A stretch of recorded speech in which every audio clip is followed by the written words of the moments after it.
Imagine it's the mid-1970s. You're sitting in a dimly lit theater, popcorn in hand, waiting for the latest sci-fi flick to transport you to another world.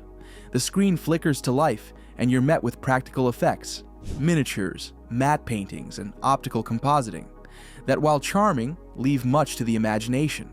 This was the cinematic landscape before Star Wars burst onto the scene in 1977, revolutionizing the way movies were made and experienced. Back then, filmmakers relied heavily on practical effects to bring their visions to life. Miniatures were meticulously crafted to represent spaceships, cities, and otherworldly landscapes.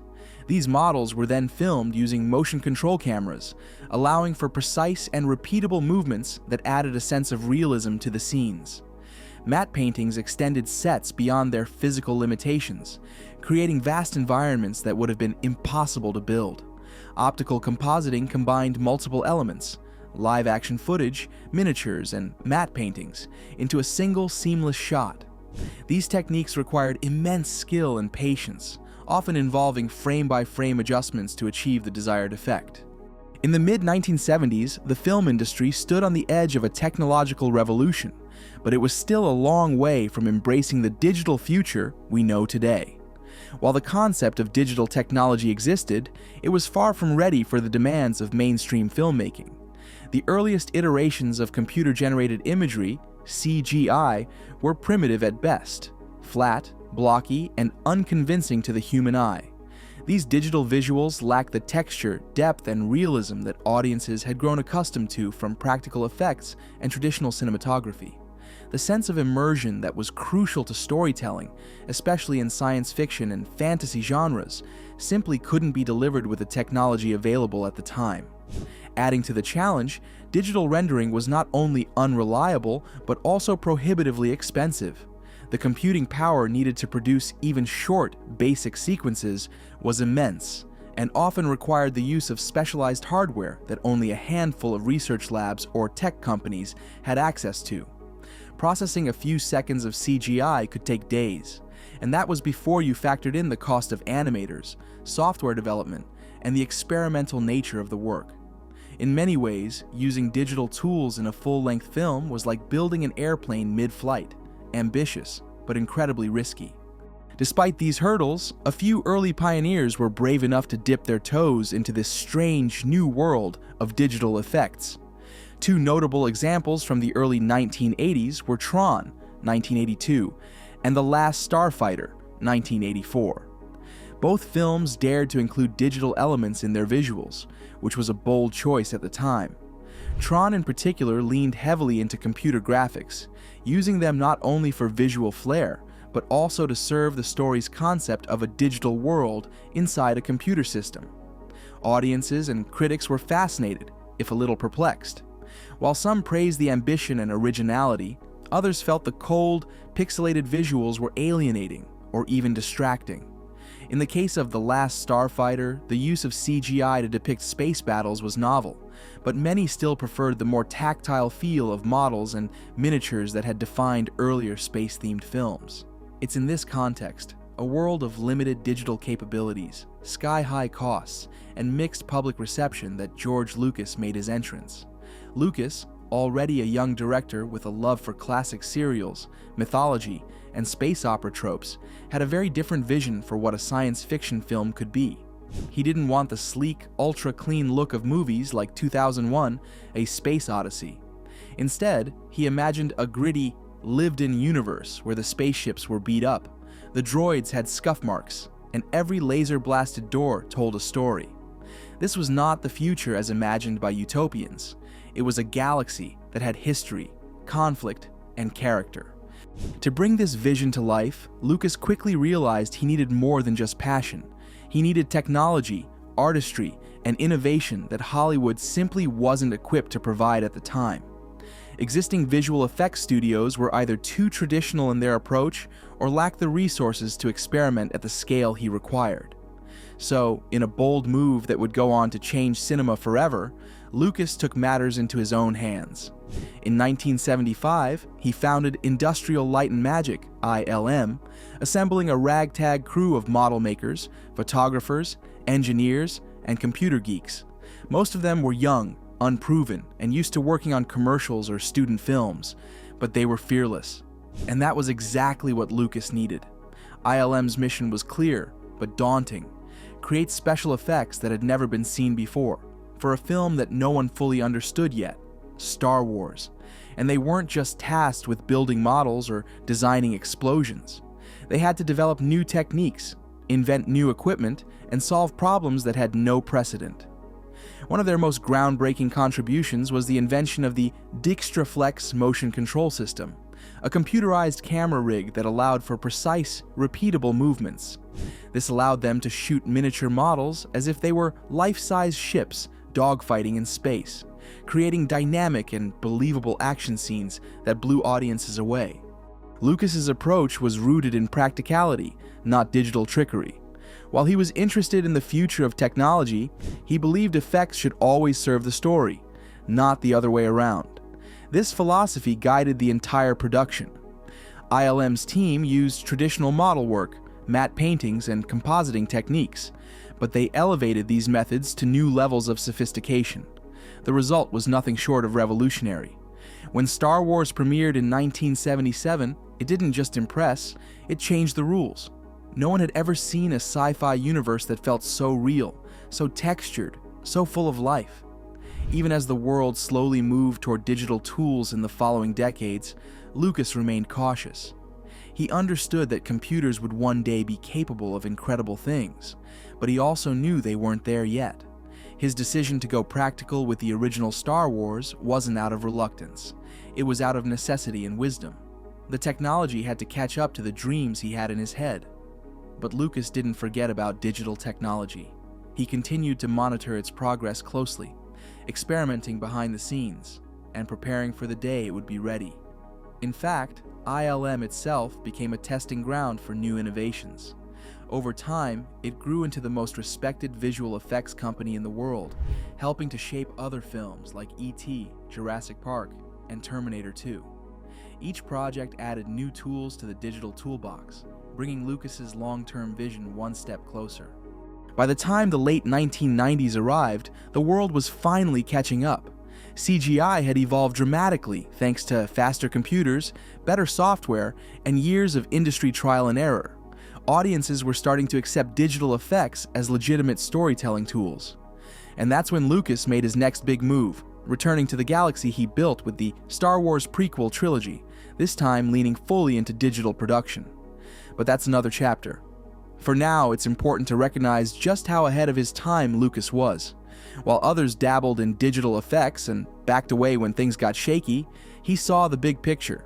He didn't chase trends, he created them. And by founding ILM and pushing the boundaries of what was technically possible without relying on digital shortcuts, Lucas not only brought Star Wars to life, he laid the foundation for the digital revolution in cinema that would come years later. ILM's contributions to the original Star Wars trilogy were groundbreaking. They developed the Dixtraflex camera system, a motion control rig that allowed for dynamic and repeatable camera movements around miniatures, bringing space battles to life with unprecedented realism.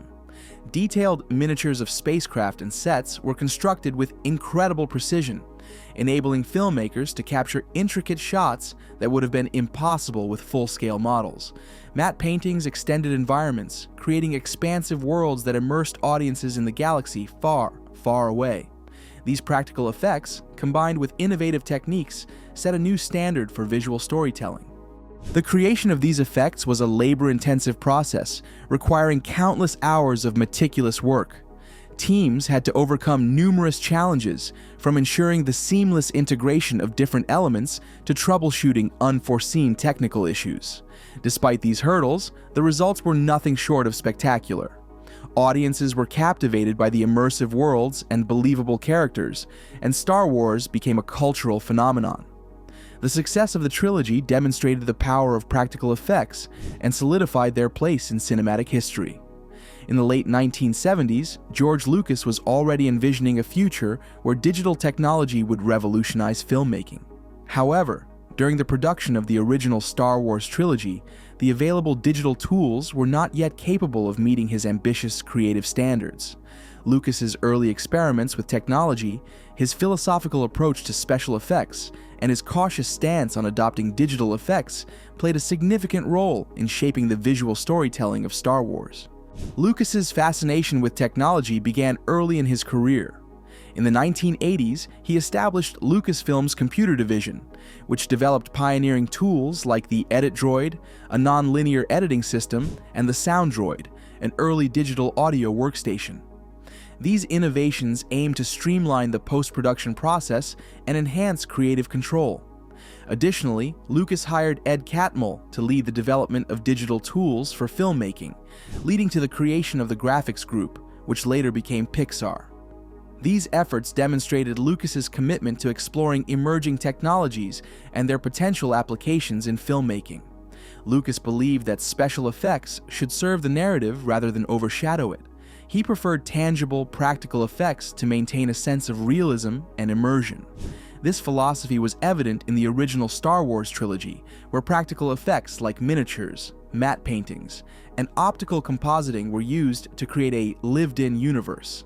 Lucas's commitment to practical effects was not due to a lack of interest in digital technology, but rather a desire to ensure that the storytelling remained the focal point. During the production of the original trilogy, digital technology was still in its infancy. Early computer-generated imagery, CGI, lacked the sophistication required for the realistic depiction of complex scenes. Lucas assessed the readiness and reliability of digital technology and found it lacking for his purposes. He was concerned about the artificiality and limitations of early CGI, leading him to commit to achieving the highest visual fidelity through proven practical methods. This decision ensured that the visual effects complemented the narrative without distracting from it. Lucas's approach to special effects set new standards in the film industry. The success of Star Wars demonstrated the effectiveness of combining innovative techniques with practical effects to create immersive worlds.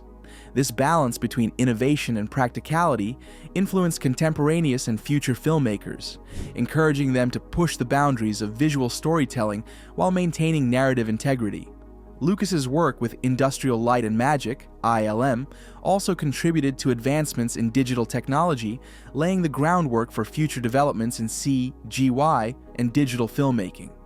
In the late 1980s and early 1990s, the film industry witnessed significant advancements in digital technology. Computer-generated imagery, CGI, evolved rapidly, enabling filmmakers to create more complex and realistic visual effects. Digital compositing emerged, allowing for seamless integration of multiple visual elements into a single frame. These technological strides opened new avenues for storytelling, and George Lucas, always a pioneer in cinematic innovation, took notice. By the mid-1990s, Lucas began re-evaluating the potential of digital technology in filmmaking.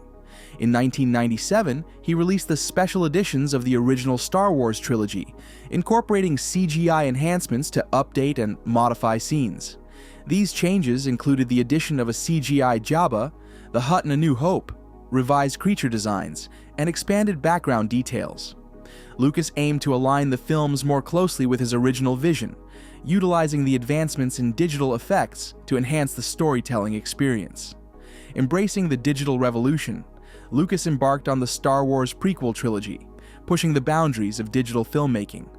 The Phantom Menace, 1999, introduced fully digital characters like Jar Jar Binks, showcasing the capabilities of CGI in character creation. Attack of the Clones, 2002, marked a milestone as the first major film shot entirely on digital video, highlighting Lucas's commitment to digital cinematography. Revenge of the Sith, 2005, continued this trend, utilizing advanced digital effects to create immersive environments and dynamic action sequences. Lucas's embrace of digital technology had a profound impact on the film industry.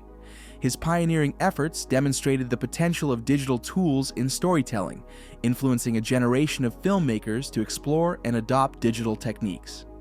The integration of CGI and digital cinematography became standard practices, expanding the creative possibilities in cinema. However, the reliance on digital effects also sparked debates about the balance between practical and digital effects, with some critics arguing that excessive CGI could detract from the authenticity of a film. The Star Wars saga exemplifies the evolution of film production techniques, transitioning from practical effects in the original trilogy to the digital innovations of the prequels. George Lucas's visionary approach and willingness to embrace emerging technologies reshaped the cinematic landscape, leaving an enduring legacy. His work underscores the importance of balancing technological advancements with storytelling, ensuring that the heart of cinema, the narrative, remains central amidst ever-evolving tools and techniques. Thank you for watching. If you enjoyed it, please like, subscribe, comment, and turn on post notifications to stay updated with our latest content.